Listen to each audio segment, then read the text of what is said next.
Wait, so what is your darkest kink or secret kink? Missionary, looking in each other's eyes. That's so silly and crazy that you said that, because I was literally going to say, if you say I have the most amazing body you've ever seen, I'm like, whoa, whoa, whoa, whoa, whoa, whoa, whoa, whoa, whoa, sick. Back to our childhood your PE. childhood PE courses.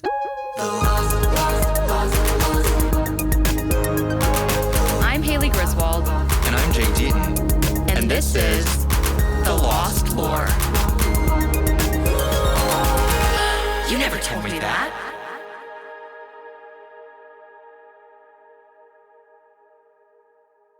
When you texted me that you wanted to talk about penis enlargement, I was like, I don't have a lot of experience with that. It started big. And I was like, oh, physical education.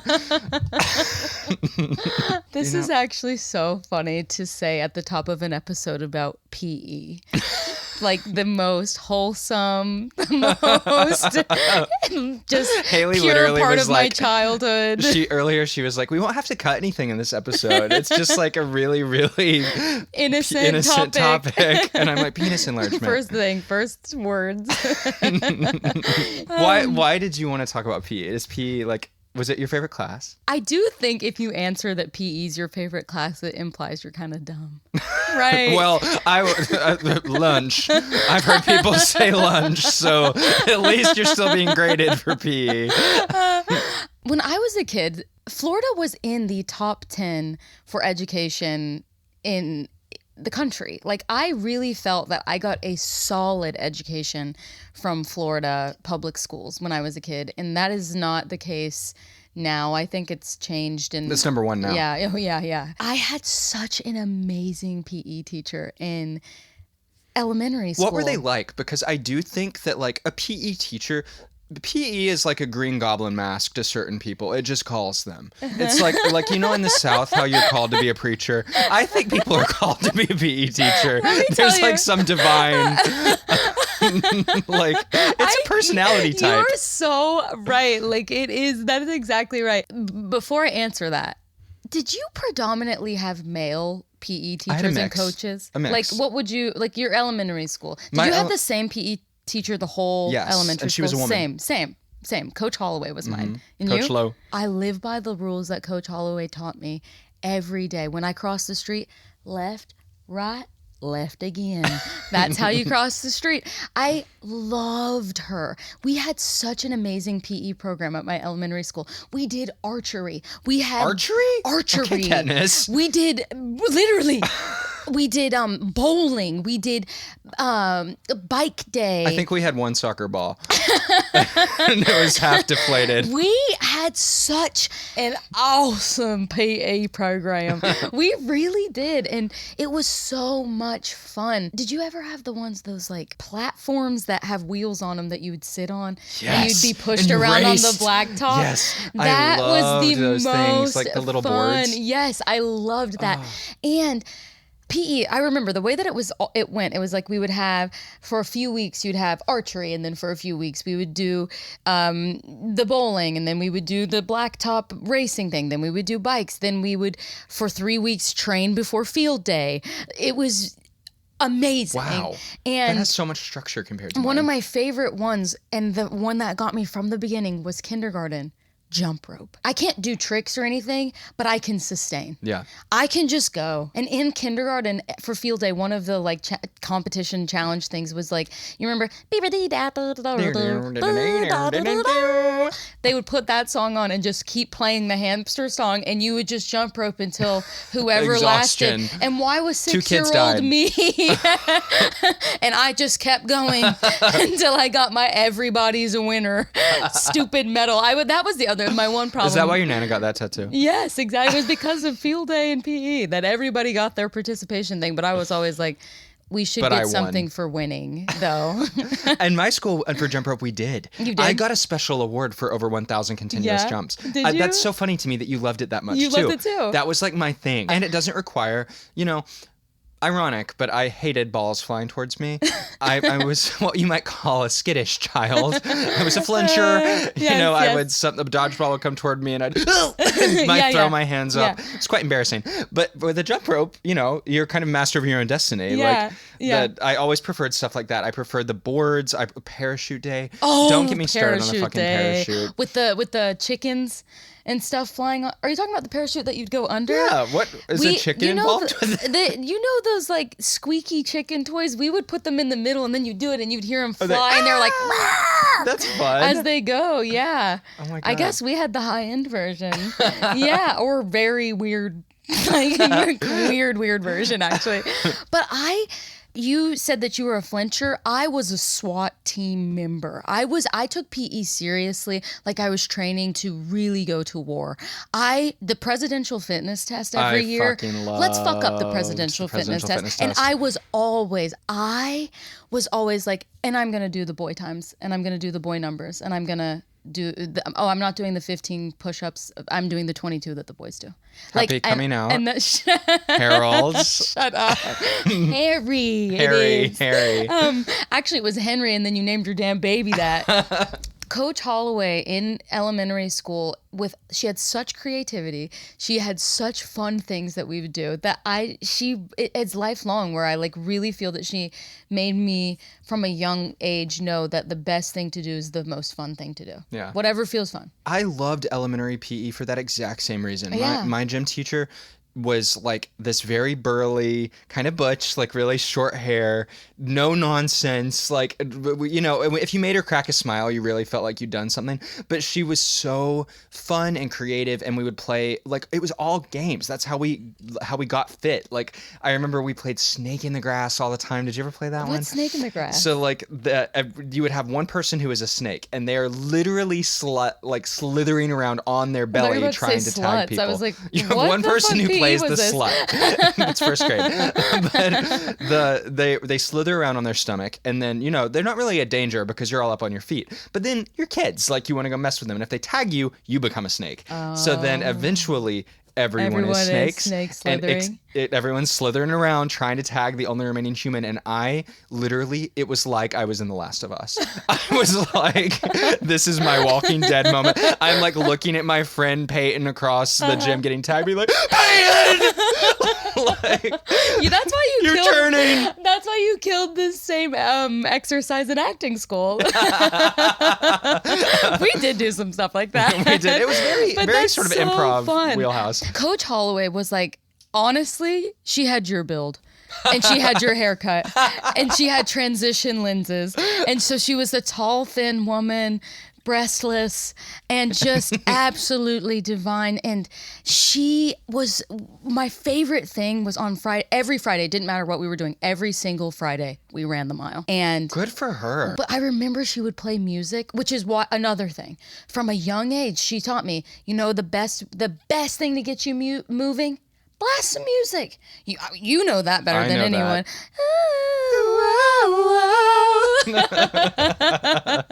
Just to get the blood pumping. Literally, when I race, sometimes I will go to the length of timing. I only listen, mind you, to the live version of Cruel Summer from the Eras Tour. It's on Spotify. But I will time it to where my last 200 or so meters will be like, does anyone here know the lyrics to this bridge? I know. Prove it! I'm sprinting. I love that part too. I honestly should try that. But back in the day, my song to run the mile. Is this guessable? Can I play a little 20 questions? I would love for you to get, you want... Man or woman? Man. Which country is... or pop? Country is an interesting way to describe it, yes. Country artist, was it Cheeseburger in Paradise? No. Am I in the right wheelhouse? No. I'll say country as in patriotic. Courtesy of the red, white, and blue. Toby Keith! We'll put a boot in your ass. It's the American way. Hey, Uncle Sam, put your name. Reston. This is a redneck podcast. It really is. Last week we were like Gretchen Wilson. Anyone who knows Gretchen Wilson, comment crickets. Coach Holloway was a true lesbian ally. She did not play Toby Keith. The song was literally "God Bless the Stop. USA." That A tear song, down your eye. I would cry running to that song. I am not joking. Because how does it go? It's like, And I'm proud to be an American. No. And I Is that the same proudly stand up next to you and defender still today. We should do our own Cowboy Then I Carter go into tour. turbo, and there ain't no doubt I love this land. We're in the home stretch. God bless the USA. Flag waving behind you. Exactly. That was my jam. I hear there's this like really kind of new exercise where you burn like way more calories with way less effort, and that is putting in your credit card information on the computer to subscribe to our Patreon. Now listen, we love our Patry bugs. We love them. They're part of the family. They're part of the lore. Every week we release full video episodes on our Patreon, and we have started releasing bonus content, a every little week. behind the scenes, a little deleted scenes, some And extended clips. I do really want to stress, this is a visual show. Like, there is so much visual humor. There are things that you miss in the audio, like the kind of the stolen moments of our eye contact and like, Yes. you know, certain things we may be doing with our beautiful bodies. If you can subscribe to our Patreon, we would appreciate any support you can give in other ways, including giving us a 5-star review on Spotify and Apple Podcasts, following us on Instagram and TikTok, and following us on Spotify. And if you're feeling frisky, share the episode with your friends. It's a good show. It's a good show. We love you. Thank you. My dream 30th birthday, which won't happen because like my birthday is in December, but would be if I could get all my friends from everywhere to have a big field day. That because would be I so fun. fucking love field day, and I would love if you and I could have enjoyed my favorite field day snack of frozen pickle juice. Oh my God. It's in those Did little... you really have that? You know those little condiment things, like when you go and you Yeah. get your own ketchup Yeah, at yeah. like a restaurant? It was those, and they would put pickle juice and freeze it, and you would just buy, you know, like 5 of them for 50 cents, and it was like, I'm just getting my electrolytes before tug of war. I don't know if I've mentioned this on the pod. I love pickles. Yes, you do. I love pickles. Yeah, I yeah. love drinking pickle juice. So you see what I mean? I would love that. Yes, we should make that. yes. Do you think if you and I participated in a field day, we would kill each other? I think if we were on the same team, we could kill We would kill everyone everyone else. else. But I think that if Davis has described us in this sort of regard perfectly, which is unstoppable force Meets an immovable movable object. Yeah, that is sort We're like of Deborah us. and what's her name from Hacks. Yeah, Hannah Einbinder.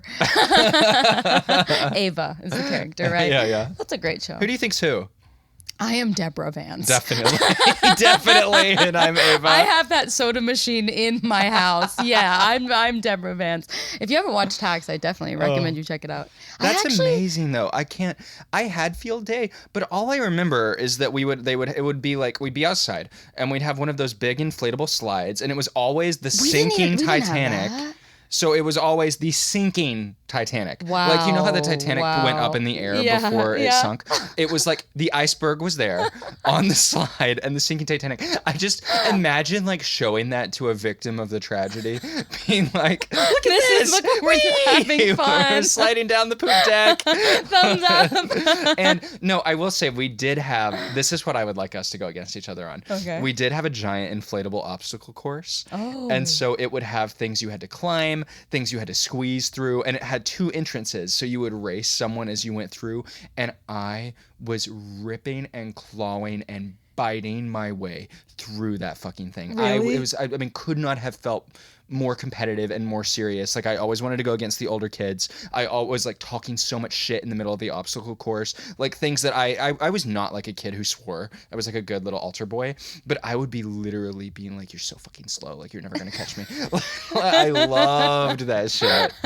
I have a similar, and as a child had the similar thing. I would have bit the inflatable obstacle course before I let someone pass me. Hell and yeah. I would have deflated the whole motherfucker. We're going down with the Titanic, Yeah, yes, let's we just are. say. Let's just say sunk. Yeah, 100%. Yes, I'm with you.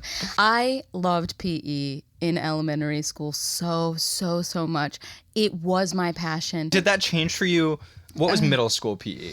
So middle school PE was an interesting thing because it's where my teachers from other classes were also my PE teacher. So science, You went from high budget to no budget. No budget to no budget. This was like truly middle school was like we're walking the track. We're walking and talking. That's where I learned my favorite pastime of walking and talking. On the track. Never looked back. Yeah. Did you have another woman teacher for middle school? Yeah. So my main middle school PE coach was a woman named Miss Harrison, Coach Harrison. And she was so funny and hilarious. And she was really just the most country lady. And she really was just, She was playing Toby Keith. She was playing Toby Keith. You are so right. And she was, kind of the perfect woman to have in the locker room as girls are developing and having to change in front of each other. She kept it real, sort of just like, who cares? Just kind of How did you feel about that at the time? This is embarrassing, but I wish this lore could be lost, but I give it to you, my king. I go change in the shower behind the curtain, girl. I was embarrassed and shy. But as we've discussed on the Lost Lore before, Haley has been blessed. And I hit puberty a lot sooner than most people. So I was hiding top and bottom. I didn't want anyone to see anything going on. Yeah. Did you have that? There's a Katy Perry quote actually where she like talks about when she got boobs. And she was like, I used to pray every night for boobs. And then I was like, no, Lord, please, you can stop now. Yes. Did you ever have a moment like that? Yes. I'd had that with my dick. Did you? I was like, I wanted big and you gave with both hands. And now nightly, you you're can still stop. Praying. Stop. Please, Lord. I get lightheaded when it goes up. When I stand.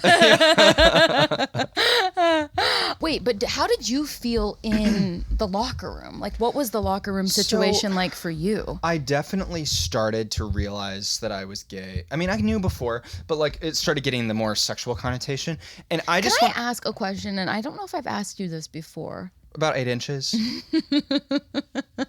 Did you know what being gay was? Like, when did that become a conscious thing for you? Because I remember people, making negative jokes about gay people. I remember even when I was a very young child, I remember people like kind of calling people fairies and like and just saying kind of derogatory things about gay people. And I literally have a memory when I was like 4 years old and somebody was making fun of a gay person and I asked them to explain it and they were like, oh, it's when a boy like likes another boy. And I remember being like, oh no, in my own mind, like already having the awareness that like I knew that there was something wrong with me.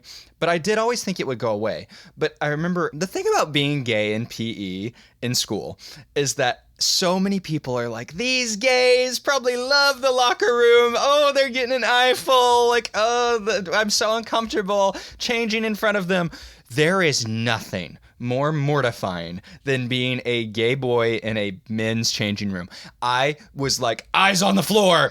Don't look at anyone. Not even men's. You mean prepubescent boy. I was like, room. I don't want to be noticed, and I don't want to notice. I am a ghost in this room. Like, literally just, I'm in there to do my business and to get out. Yeah. And so I always find it so entertaining that people are like, oh, they're probably trying to get an eyeful. I was like so mortified that someone would clock me as being gay that I was like, I have to be. And like I didn't want to look. I was so nervous of like that I didn't want anyone to think I was looking. You know what I mean? So it was like no part of that was ever enjoyable in any way. So I always find it funny that people like think that it would be. Because I think what you're saying is the more common experience. Yeah. I was so uncomfortable, and I was like. Changing in the corner, literally warp speed, like whipping my shirt off, whipping the new shirt on, shorts off, shorts on. People are like standing and talking. Did you guys have uniforms, by the way? No, just like gym. We would just wear you like bring gym your clothes. own clothes. Yeah. Okay, yeah. We had uniforms in. That's cute. Middle school. We brought our own, and so we would like keep them in a locker there. And I remember that I would just be as efficient as possible. I would never stop to talk. I would never, people would be like talking in their underwear, and I was like, I could never do that. But other than that, I had a good experience, I would say overall. I was very self-conscious about having to catch anything or throw anything or kick anything, but anything that didn't revolve around those things, anything endurance related, like I've always been a runner. Yeah. Anything that like a good fun game. Like I loved dodgeball, even though I was no good, but it didn't have the same anything that where I was like singled out being watched was like, I can't do this. Like kickball, baseball, like anything where someone's watching me throw or catch. But in dodgeball, it's such chaos that I feel like even if I like give my little throw and I miss by 6 feet, no one really notices. But I hated dodgeball. Really? It was by far my favorite game. As a middle school girl, like, so scary. The beast release that like of getting hit, or like what was releasing your beast? No, the beast that's released from these middle school boys when they just they like have the power to hurt you. Like they get excited to fucking honestly, let's clock that like tea. Throw it let's at you. Like that is scary. Like so for me, I hated dodgeball. I was way more like, who wants to play horse? Foursquare. Like if we had like, oh my god, I fucked up some Foursquare. That was one of the few ball games that I liked. Yeah, Foursquare was fun. I loved Foursquare and getting people out and then getting to stay in that main square. What a feeling. It was fun. Yeah. But my favorite middle school gym story is that my gym teacher, who was a nice guy, he had type 1 diabetes, and I remember he had talked to us about that, but I didn't really understand what it meant. Like I knew people with type 2, and I feel like I'm maybe talking out of my ass here, but I feel like type 1 is a little worse and like a little harder to manage, and you know, like it's something that they develop when they're quite young.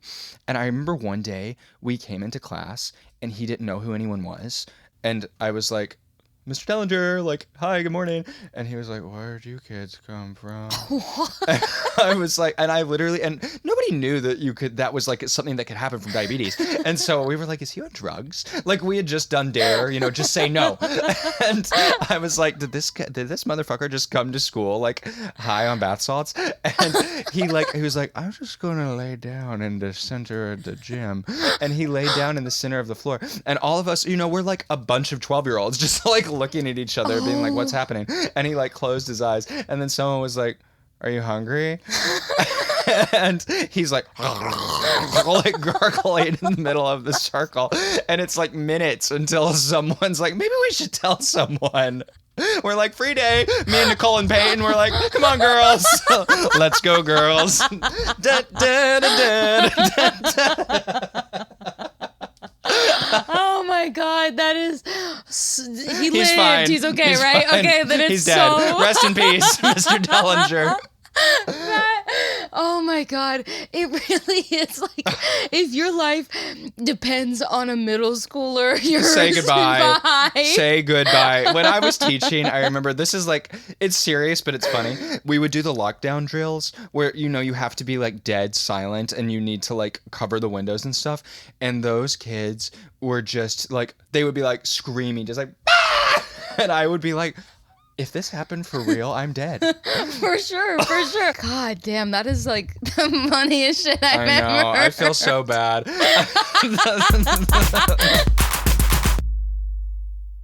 What about high school? High school, you only had to do 1 year of PE. Same. Could you choose which year? Oh, so by the way, middle school, you only had to do 1 year of PE, but what? I did 3. That is Coach Holloway's impact. Wow. That I was like, I'm doing it every day. We had it every year. In high school, I only had to do it my freshman year. Me too. And we could only do it our freshman year. We couldn't sign up for more. Or you could do like weightlifting. Exactly. Did you guys ever during PE have to do like the lice check? No. I have never been within a million. I've never known someone who's had lice. When I got to NYU and I found out how many people had lice and how many people had even encountered lice, I was gagged. I was like, I thought this was like smallpox. Like I thought we figured this one out. Did you have lice? Probably a dozen times. What? I had lice so much growing up. Where did they come from? School. It was school. But North Carolina, the mountains is not a buggy place. No. And so I think it has something to do with altitude, I guess, or something. Yeah. But people are like, that Florida public education. As I tried to explain where lice comes from. Someone having lice at home. I had lice, mayonnaise and olive oil in my head with saran wrap around it. The combs, like this special shampoo stuff that they put on it that thought smells of something living on like me. Crazy. It itches so badly. The worst was like just if you got it and you were like at a sleepover and someone else's mom had to take care of your hair. Jeez. Brandy, her mom had to do the mayonnaise thing on my hair. And I just remember that was like my first time ever like hearing about olive oil. Like I was like, where's the Pam? You can't Pam my hair? I should do it. That's nuts. Yeah. So did you have a go around in gym? Yeah, they would make you like line up and they would check your head for Jeez. lice. That was elementary school primarily, but yeah. That's nuts. Yeah, so you guys didn't do that. No, right. I'm telling you, if Henry gives me lice, orphanage. Yeah, stop. But high school, we had the 1 year, and I had this coach from Minnesota named Coach Hagberg. Coach Hagberg. Oh, hey, Coach Hagberg. Oh, let's do a sit-up. Oh, go Green Bay. Like we Run a mile. I loved it. Yeah, yes, exactly. And Dylan, my friend Dylan and I, he would do that voice back at her. And we never was our mile recorded. She just would be like, you're so funny. And then we'd walk a big ass lap around that football field and then come back and she'd be like, do it again, guys. Do it again. Coach Hagberg. Did you play games and stuff like you did in middle school? No, this was like ultimately Gym. we were just walking Ninja the Warrior. track and like Really? it was like there was no I honestly, and I remember sitting in the gym just sitting around on bleachers. Really? Like doing nothing. My high school gym was intense. Was it? We were doing exercising. We were like doing sit-ups, crunches, push-ups, like tons of stuff. And then we would play an intense game at the end of every class. And it was also changing rooms. And I remember once I forgot my little gym clothes. And so I didn't want to, be in my street clothes in gym because I also had it first block. And so I was like, I I'm gonna always be had sweating. first period PE. It's the best. It's the best way to wake up. Yes. The only other outfit I had was my cross-country uniform. And if you're familiar with a cross-country uniform, it leaves very little to the imagination. It is a Shorts-wise. slutty little uniform. I mean, like, the shorts I'm wearing now, this look prudish compared to... I know. And, like, you could see cock and balls. And they weren't paying on Patreon. And I remember the gym teacher made me go to the center of the circle. This is like some hillbilly stuff too, of things you can never get away with these days, because everybody was laughing at me wearing them. And he had a big microphone and he would sit up in the bleachers and order us all around. He was a little scary, but he also had a few rumors here and there. Not like that. Not like that. Just that he was gay. I thought you meant Haley's like you. Ugh. What? Like A queer? Yeah, no, I thought you meant like he I know, slept I with know. students No, or no, no, something. no. Because that kind of gives No. PE teacher. I know, Yeah. but no. I'm no accusations there. But I do remember. Did you get gay vibes from him? A little. Yeah. He was also hot, but the bodybuilder type. He took me to the center of the circle. He was like Jake Deaton, report to the center of the circle, and he had this like very announcer sort of voice, like Caesar Flickerman, like, and then he was like, I wonder, does everyone think that Jake thinks that he looks sexy in those shorts? And I was probably beat red. What? Just like hazy me was like, Jake, do a turn for us. Oh my And gosh. everyone is like laughing. And I'm just like red as an That would have been like apple. the best day of my middle school life. You would have been like, I do. That is so funny. Oh, no. I meant laughing at you in the circle. But no, you could never do that now and shouldn't do it. You shouldn't have done it to you I don't then, know. but It it's was kinda still so funny. funny. Especially, and you have your little humiliation kink. No Oh, wonder yeah. you're like, I got hard. he's kind of hot. He's a bodybuilder type. He's like, do a spin for us, fucker. Who do you belong to? But the other thing that he would do that always made, and I never actually had to do it, and I think that maybe he knew, and I may have been the only person in class who never had to do this. Randomly during the middle of the exercises, he would call for an arm wrestling showdown in the center circle, and he would pick two people at random, and look at these little string beans. I was so scared. And not because, I want to make this clear, not because it would bother me for a girl to beat me in arm wrestling. I would, yes, queen, her all the way to the bank. But in little conservative Bible Belt, North Carolina, I knew what that would do to me optically. But wouldn't it be weird for, let's hypothetically, if you and I were meant to arm wrestle each other, if I beat you, people would have called me the beast. Yes, they would have called me like it would have been horrible Yeah. for both. Yeah. And so like maybe if I had gone up against one of my girlfriends, she would have thrown it. But Yeah. I was literally lived in fear every single day of gym class that was going to happen to me, because let's talk about people with allegations. I was dodging the allegations left and right, and I was like, the last thing I need is to lose an arm wrestling match in the center circle. And so I used to have like a lot of stress over that, but once again, I would say on the whole, I did really enjoy the class. Like we exercised every day. We played really, really fun games. Like it was a lot like, it actually reminds me of your elementary gym experience. Like he was a creative person. Every Friday we would have kind of free play where we could go into the gym closet and find things to play with. To show you how fucking hillbilly country I am, we had a lacrosse stick and no one knew what it was. And we would just kind of chase each other around and hit each other with it. That was probably, I don't know that lacrosse has made it to the panhandle yet. Like I didn't know what that was either. Lacrosse, badminton, or vaccines, whatever those are. Did you ever consider taking like a gym class at NYU? No, but I loved the gyms at NYU. I did too. Like our gym had a rock climbing wall. It had so many. Pool. It had a pool. I never went basketball swim courts. in the pool. I didn't either. I never did. I always just use the elliptical. I always like to run on the treadmills that were in front of the basketball courts because Me was too. like, and I'd watch the boys play basketball. It was both, like half to watch the boys and then half because I was like, I know I won't get off. Haley only went when the girls were playing for some reason. Volleyball too. Sports Bra Friday. But no, I didn't. But like I kind of wish that maybe I had. So we might not have that much to say about taking a gym class at NYU, but we do have a lot to say about NYU. Yes, we do. So next week, we look forward to sharing all about our journeys to NYU, how we got in, how we applied, the whole just sort of journey to NYU. You know, there are several publications that say that NYU is the #1 dream school in the world above Harvard. So we can't wait to tell you about living that dream. We lived it. This has been really fun. That diabetes story will stick with me. And honestly, you telling me that, this is the reason I wanted to do this podcast, because I love knowing these little Me too. Things that would have never come up. Like I would have never known. And I I just love it. I love knowing more about you. I love you. I love you. We'll see you next time. The lost